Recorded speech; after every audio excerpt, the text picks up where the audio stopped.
হাসনাত আব্দুল্লাহ যে কি তা ভিডিও না দেখলে বুঝবেন না। আসলে হাসনাত আব্দুল্লাহ একটা ব্র্যান্ড হাসনাত আব্দুল্লাহ।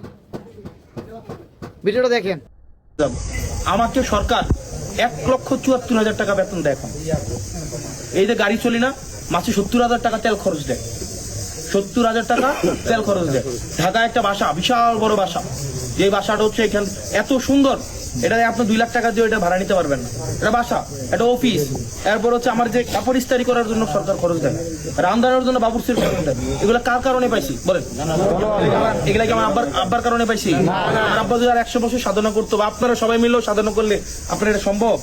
এটা কি জনগণ সবাই চাইছেন বলেই তো সম্ভব হয়েছে।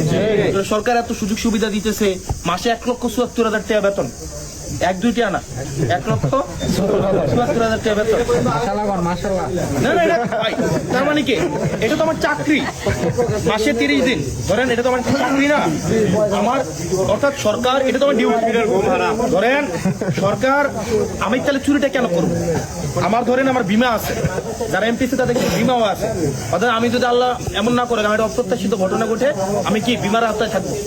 আমি বিদেশে গেলে ডেলি $500 করে আমার ভাতা দিবে, তাহলে এমপির কিন্তু অনেক সুযোগ সুবিধা আছে। এরপরে হচ্ছে গাড়ির লোনও ছিল, কিন্তু এটা আমরা নিব না। এরপরে হচ্ছে প্লট ফ্ল্যাটও ছিল, এগুলো আমরা নিব না।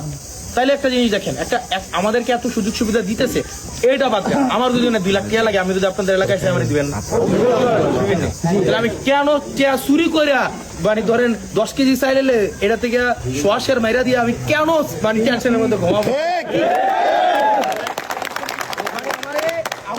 একটা জিনিস বুঝেন, সহজ হিসাব, আমার কি টাকাটা পড়ছে। আমি তো বিশ্বাস করি, আমার যদি 10 লাখ টাকা লাগে, আমি যদি 10টা ইউনিয়নের 10টা লোকের কাছে কই আমার 10 লাখ টাকা এমনিই দিবে না? তাহলে আমি কি টাকাটা লাগছে যে আমি চাল চুরি করে টাকা খাই? তার এবং এটা একটা টেনশনের বিষয়, কোন সময় ধরা খেয়ে লাই ধরা। আমার তো ভাই ভয় আছে না?